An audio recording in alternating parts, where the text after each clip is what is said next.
Hi, my name is Lisa Hanson, and I am the president of Niko Partners, a market research firm that's focused on the video game industry in Asia. I am really happy today to be speaking with Tim Guhl, who's director at Singtel, and he is going to be talking to me and to all of you about Singtel's experience in overall, as well as in esports and games as a service.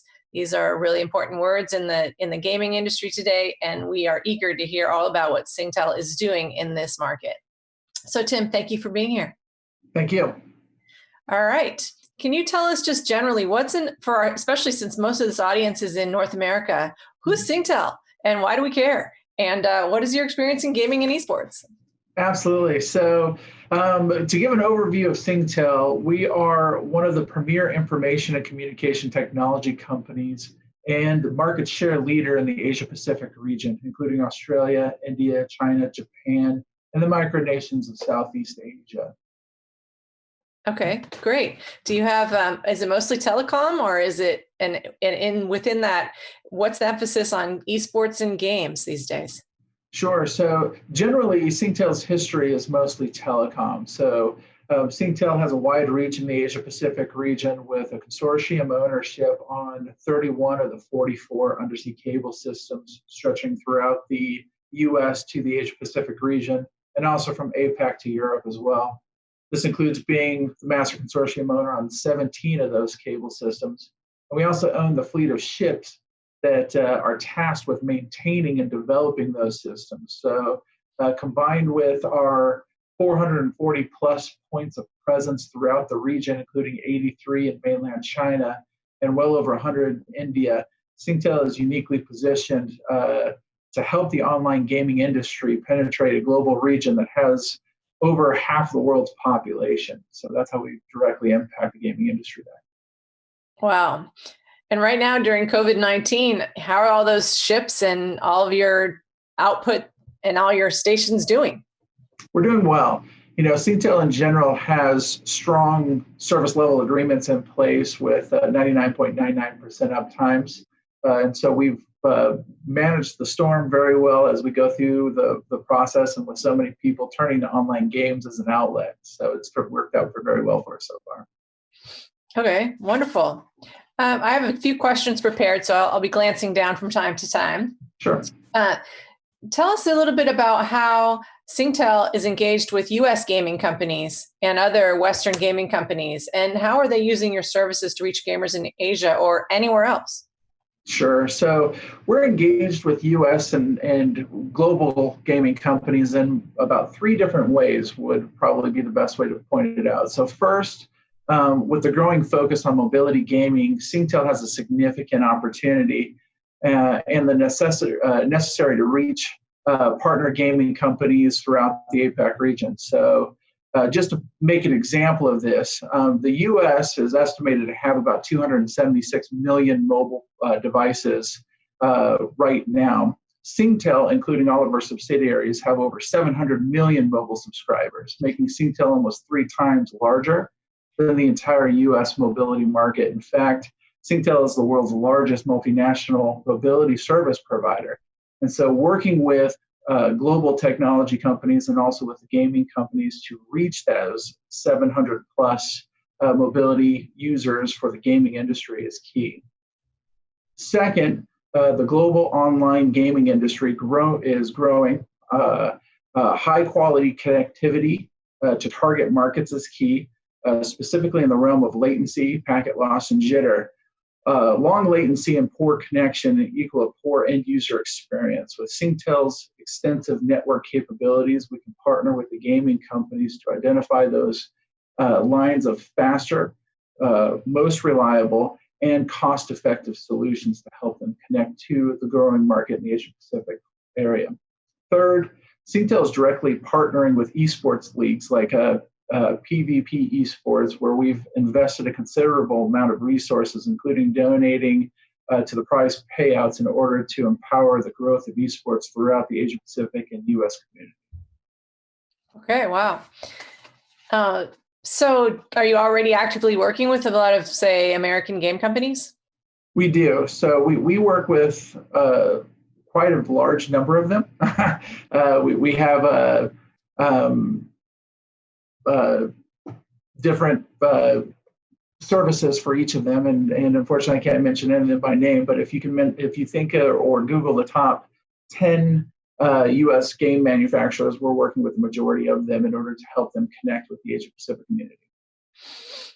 Okay, so what should gaming companies consider about this technology infrastructure when trying to access the world's largest gaming market? What have they not come to mind as they're sitting there dreaming up the best design for a game to target those customers? The game's got to get there. So what do they need to think about? Yeah, absolutely. So, the most important thing to think about when you're talking about the Asia Pac region is that it's still a developing nation. As a whole, there's multiple places that are still trying to develop their technology footprint. This does open up potential for a source of hundreds of millions of new gamers, if not billions of new gamers in the industry. However, when it comes to technology and connectivity, you truly get what you pay for in the Asia Pacific region. Being aware of who they partner with beyond cost will be key to the end user experience and the overall growth in the region. I think that's the most important thing to keep in mind. Okay. So how about how have things changed during the pandemic? Is there anything that's that's really something that I asked before about how all your points of contact are in your ships, but in the industry, have you observed anything? Are there new needs that people should be concerned with? Yeah, we've had a tremendous amount of influx of requirements from our gaming partners. What they're seeing is a tax on the connecting to individual servers throughout the U.S. and Asia Pacific regions. And so what they're scrambling on doing, it shows the strength of the industry, especially in the pandemic that we're in currently, that they are actually hurting for bandwidth, essentially. They need more connectivity, they need more reliable connectivity, and this is a tremendous opportunity for their growth in the Asia-Pac region as people seek to get an outlet from being quarantined in what's generally considered far smaller living conditions that we have here in the United States. Okay, yeah. And so one of the things that's changing during the quarantine is esports. And I know Singtel is actively involved with esports. I'd love to hear how you're actively involved with it and to a greater extent, and also figure out what your view of esports is in Asia. Esports is now going to be all online for the short term, at least. So what does that mean for you? Singtel is a strong partner of esports. We've sponsored multiple esports events, and for instance, we launched Regional Esports Championship in 2018, and we also sponsored March 2020 Singtel Esports as well, with a tremendously large turnout in Singapore specifically. So what I'm looking at is, in my feel on esports in the Asia Pacific region is that it's growing. I would be so bold as saying it could possibly even be growing faster than here in the United States as technology continues to develop and push out to more areas in the Asia Pacific region. I can confirm that for you. Yes, exactly. So it's been exciting, to be honest with you. As a gamer myself, I do enjoy watching esports and the international aspect of it growing, especially in the APAC region, has been fantastic. Yeah, I mean, at Niko Partners, we say that Asia is the heart of esports, and parts of Asia, like China, are the pulse of esports for the whole world. And the amount of esports activity in Asia, I think, would really dumbfound a lot of observers here in the West. But it's good to know that Singtel can help, the gaming experience and also the games themselves. And one of the most important aspects of esports is that it lengthens the tail of usage of the games for ordinary users, not just during the tournaments. And I suppose if they're expecting uptime and high bandwidth requirements for those games as a result of esports, in addition to the fact that during those tournaments, the game cannot drop, Singtel has a tall order to meet. Yeah, and you point out something really important. When it comes to gaming, buffering and latency are killers in the gaming industry. And so, when you have a end user that has a poor experience because of connectivity to the server or anything like that, it really does kill the experience and it makes you mad. I've had that happen to me where I've lost a game because of it. So Singtel does have that tall order of making sure that we provide a seamless solution that provides the best quality of service to both the end user and the video game company directly. Okay, good.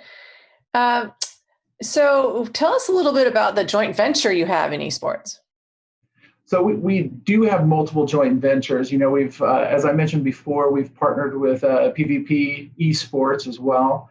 We've invested a tremendous amount of resources in esports arena. We've sponsored multiple esports gaming events with arenas in Singapore packed to the gills with individuals that are coming to participate and to watch in the esports environment. So it really does give us the opportunity, and we're looking to encourage us further. The Asia Pac region has more than 1.2 billion gamers, and the industry generates more than 66.2 billion in revenue.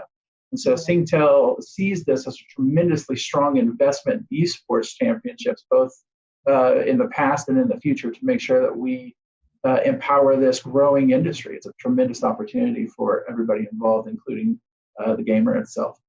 And have you had any particular surprises or aha moments that have come out of some of the joint ventures you've done? I think that as the gaming industry grows in popularity and as the digital entertainment for customers in the region continues to grow, especially in the past 2 years, Intel has worked with various partners in the gaming and ecosystem. I think that the only thing that has surprised me personally is the tremendous growth that we've had there, and it really is making the entire industry and also the entire technology industry as a whole scramble to keep up and make sure that we can provide the services and solutions required in order to keep up with the demand that just seems to be growing exponentially. I see. Okay. And within the Asia region, do you see esports, or let's take a look at just even mobile gaming, regardless of esports, differing country by country? I mean, I know we do, but what's Singtel's experience with that? I do see it as far as with country by country, region by region, in the Asia Pacific region, it definitely does differ as far as with access to mobile gaming versus a more traditional console or computer-based gaming. I think that when you see China really buying into it, Japan, South Korea has been significant, and that's also where one of our key partnerships are. Mobile gaming is a hot button item that is really starting to penetrate the market. Is Singapore, of course, being a top generation smart city state, it allows us to have tremendous access. And so it definitely does differ from region to region, depending upon what their total technology rollout is.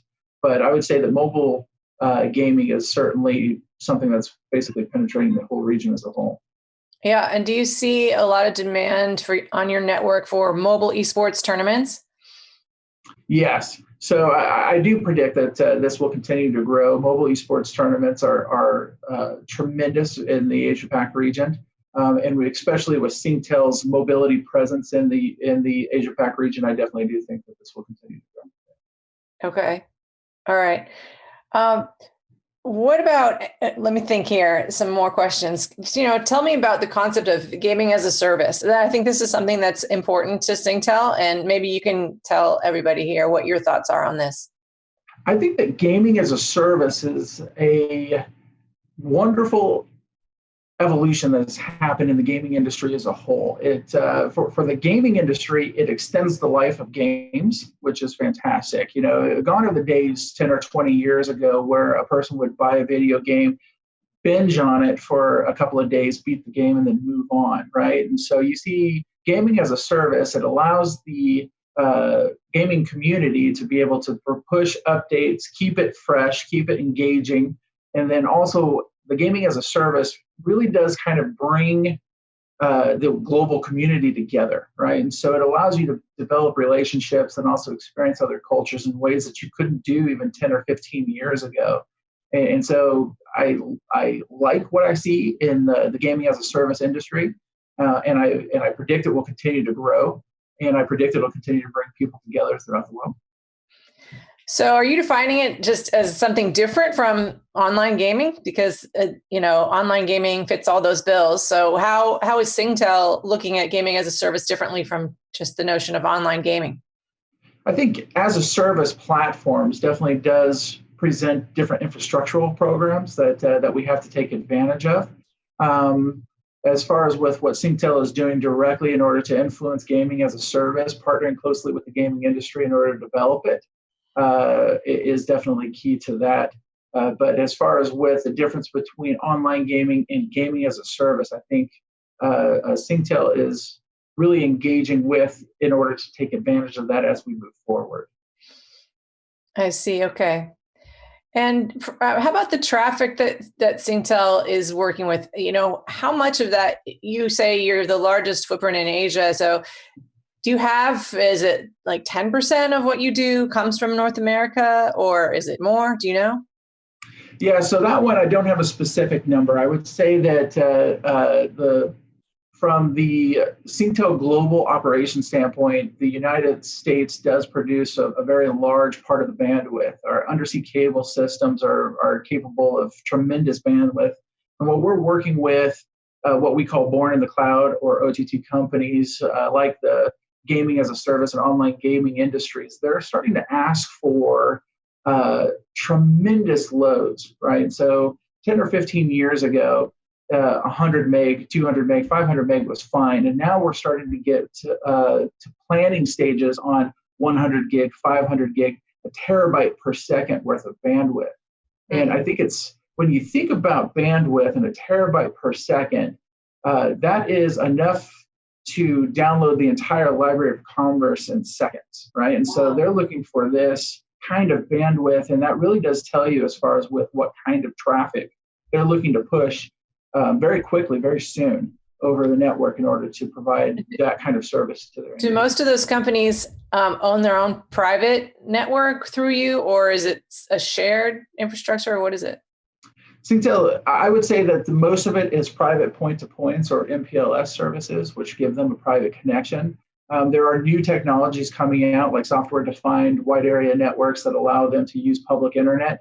But I think that for the gaming industry specifically, we probably have a ways to go before we can actually take advantage of those less costly options, purely because what we're talking about here is security and reliability.